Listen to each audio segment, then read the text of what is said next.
Hello guys, Absolute Duelist here, and welcome to the last round of my locals at Zombies. So let's go ahead and see how this is going to go, because this is a Katakuri versus Lucci game. Now, I can't remember who was going first or second this game. I generally can't, but it looks like I chose to keep my hand, and my opponent also chose to keep their hand. So we go ahead and going first again, sadly. But let's go ahead and see how this goes. So the Katakuri player is going to go ahead and play a Perona. And let's see what's going to happen. He's going to go ahead and add that Cracker from the top 4 of his deck. We get 2 Don, and let's see what we're going to do with that free Don that we have on the board. So we go ahead and put 1 under the Lucci, swing for 6 into life, try to make him waste a 2k counter. He goes ahead and takes it, funny enough, and we just choose to pass after that, having no Branu. Bit unfortunate not to see a Branu, but we'll see how this goes. So he goes ahead and swings 5 into my life. We choose to take it. Maybe our hand doesn't have a lot of counters, but he goes ahead and plays a Cracker and passes. So we're up to 5 Don now. What we're going to do with our 5 Don, we're going to put 1 onto the Lucci. No, we're not. Okay, we're not going to put 1 onto that Lucci. What can we do? No, we are going to put 1. Okay, so we swing 5 into life with our Lucci lead. He counters for 2. We go ahead and play a Kuzan and pass turn. Alright, pretty good for us. So we've got the Kuzan established now.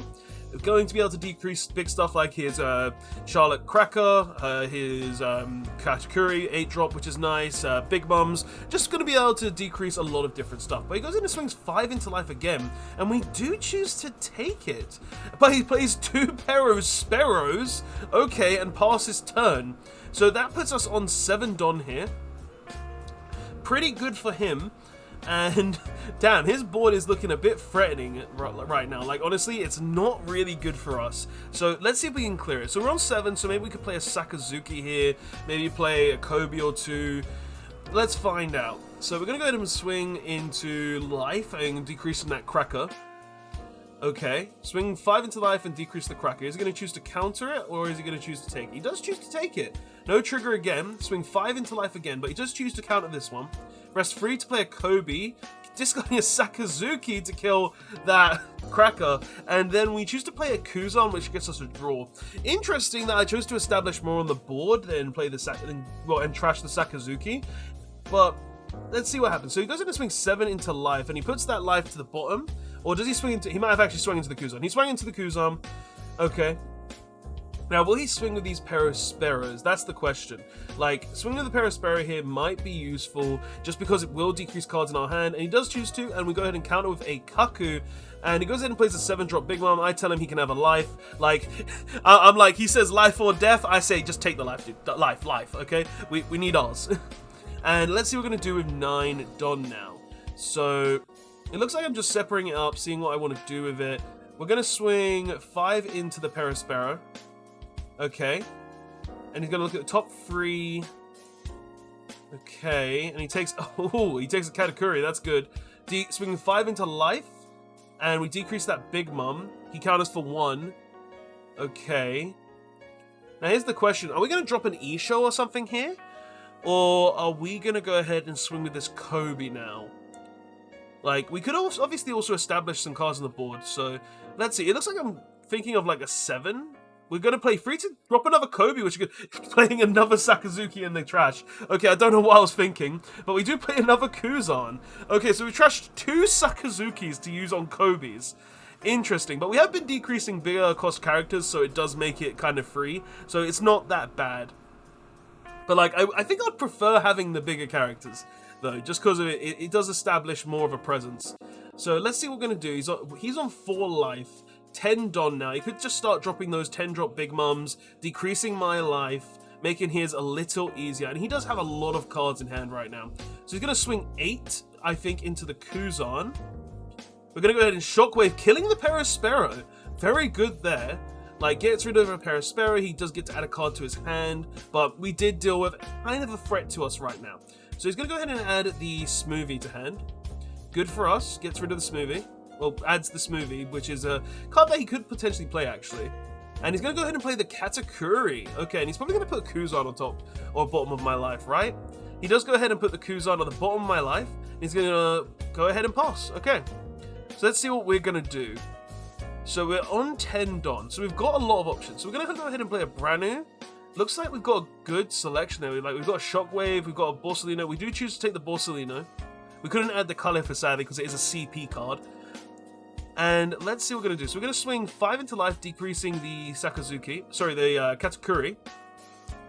And then we're going to rest 6 to play. Okay, we've seen 3 Sakazukis this game. This is actually a bit mental. And we discard a Garb as well.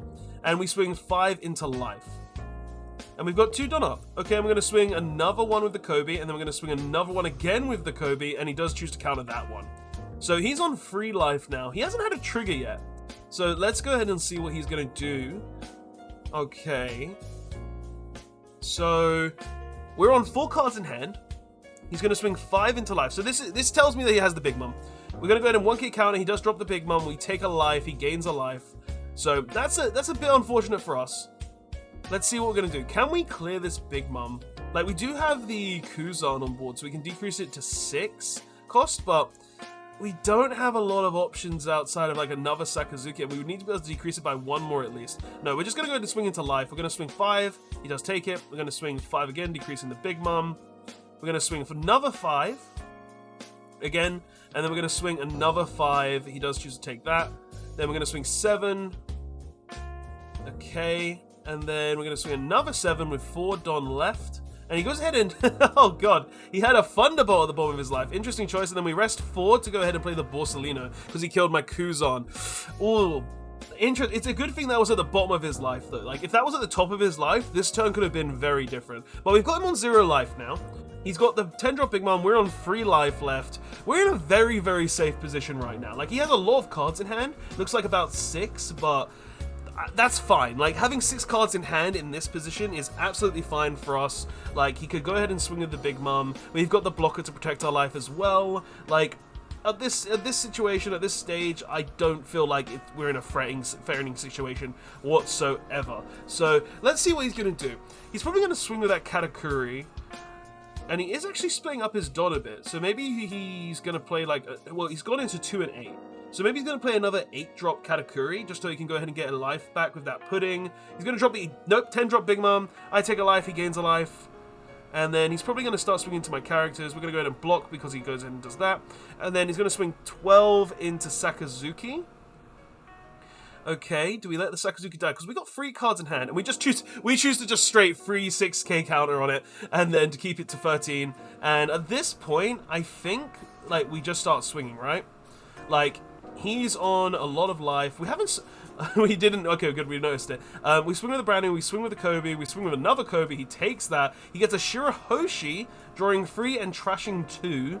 Could up his protection there a bit, which would be good for him. Okay, he goes ahead and discards a Thunderbolt. We just swing big with the Sakazuki, and that is game. So that was the last round of my locals at Zombies. Like, this was a fun match to play, guys. Honestly, like, I'm gonna be honest, Rob Lucci seems like a really, really fun deck to play. And every time I've played it, it's just a lot of fun. And being able to swap to it now after, like, the actual regional season is over and just try it out, it's actually a better deck than I expected it to be. So, guys, I hope you did enjoy this video. I hope you did enjoy this locals. And yeah, don't forget to like, comment, and subscribe. Tell me your thoughts on Rob Lucci in the comment section below. And I'll see you guys in the next one. Absolute Duelist signing out. Later all.